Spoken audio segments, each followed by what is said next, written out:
C'est bien qu'on puisse se retrouver ici à Genève pour parler de la défense des journalistes, parce que avant les journalistes, je dirais, il y a la profession des dessinateurs. Et les dessinateurs sont dans les journaux, dans les différents journaux d'Europe ou de la planète, les dessinateurs sont un peu comme des fantassins de la démocratie, des fois quand la démocratie est bousculée. Et c'est eux qui savent avant tout le monde, avant même les autres journalistes de leur propre journal, comment, des fois, le point de rupture, quand la démocratie est en train de basculer. Et ce sont toujours les dessinateurs qui nous avertissent, nous, à Cartooning for Peace, l'association qu'on a créée avec Kofi Annan. On l'a créée en 2006 pour essayer de rassembler des dessinateurs qui sont en réalité les premières, je dirais, les premiers baromètres de la liberté de penser, la liberté d'opinion sur la planète. Et grâce à ces dessinateurs, on a fait un réseau, après l'affaire des caricatures danoises, on s'est dit, tiens, on va essayer de rassembler des dessinateurs, des chrétiens, des juifs, des musulmans, des agnostiques, pour essayer de proposer une manière de continuer à pétarader, continuer à déranger, continuer à faire des dessins qui secouent les dirigeants politiques, les dirigeants religieux, pourvu que, au bout du compte, tous ces dessinateurs chrétiens, juifs, musulmans, agnostiques n'humilient pas inutilement les croyants. Parce que c'est ça la grille de lecture de Cartooning for Peace. Continuer à être impertinent, irrespectueux, bien entendu, c'est la base de la caricature, mais à la fois éviter d'humilier inutilement les croyants. Parce qu'on s'est rendu compte que quand on humilie les gens, c'est très facile en caricature, il faut faire très attention. Par exemple, il y a un dessin que j'ai fait il y a longtemps, je l'ai fait il y a 10 ans.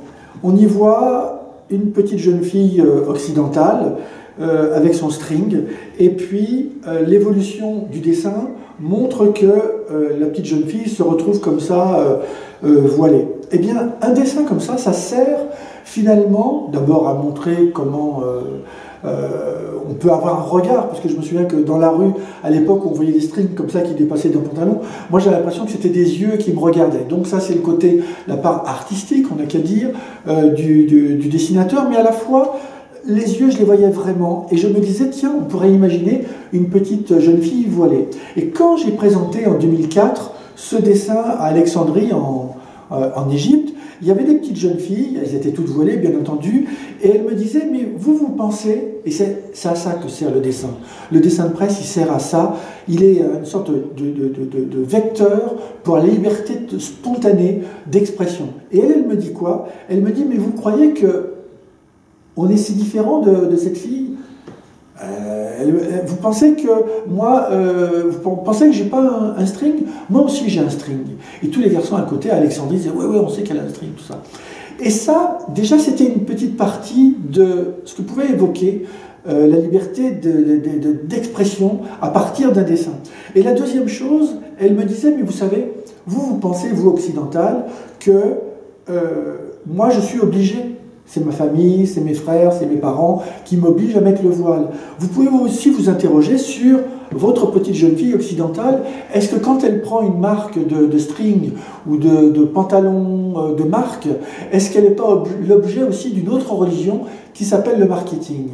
Et ça, je trouve que c'était très intéressant parce que souvent, un dessin, quand il est envoyé, il dit quelque chose et finalement, le dessinateur, il doit oublier son dessin et ce sont les lecteurs qui s'approprient le dessin. Au bout du compte, c'est un dessin qui permet finalement de libérer la parole.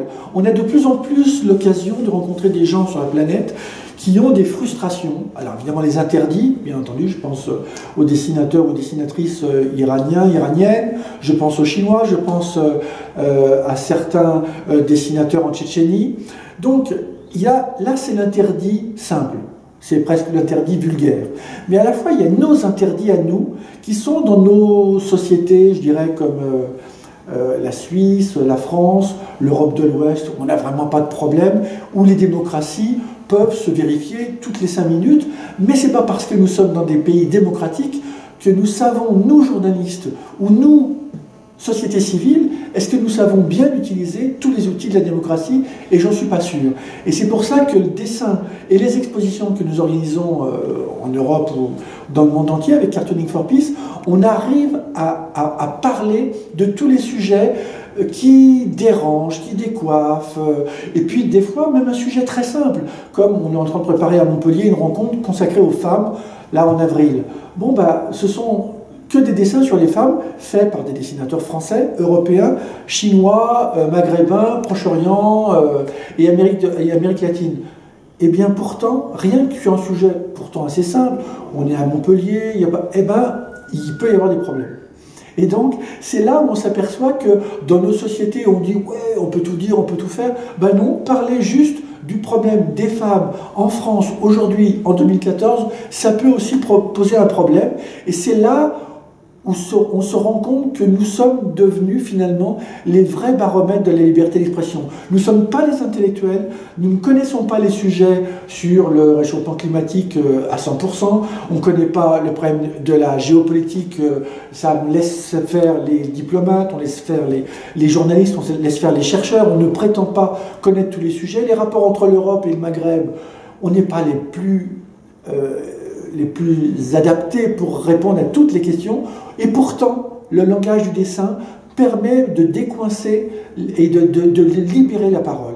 Et c'est ça que le combat que nous essayons de faire avec Cartooning for Peace, que ce soit à Genève avec la fondation Cartooning for Peace ou à Paris avec l'association Cartooning for Peace, on essaye de rassembler tous ces dessinateurs de toute religion et de toute culture pour essayer de faire des ponts là où les autres essayent de faire une faille entre le monde occidental et souvent le monde musulman. Et nous, on essaye de faire ces ponts avec nos petits crayons. Parce qu'en fait, si on met des petits, vous savez, on fait des petits croisillons comme ça, avec des crayons comme ça, et puis au bout du compte, ça fait des crayons qui construisent des ponts, et ces ponts permettent de dialoguer là où il n'y a plus de dialogue. Par exemple, il n'y a pas longtemps, on a fait une rencontre à Jérusalem, à Ramallah et à Bethléem, entre les dessinateurs israéliens et palestiniens. Pourquoi? Parce qu'on sait que c'est là où l'Europe peut rencontrer enfin une baisse de l'intolérance. On a une montée des intolérances, on voit bien qu'il y a une montée de l'antisémitisme en Europe, on voit qu'il y a une montée de l'islamophobie,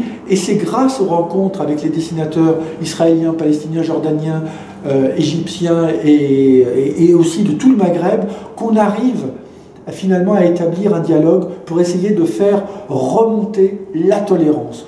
On apprend trop souvent aux enfants l'intolérance, et nous, on veut simplement, comme disait Kofi Annan, désapprendre l'intolérance.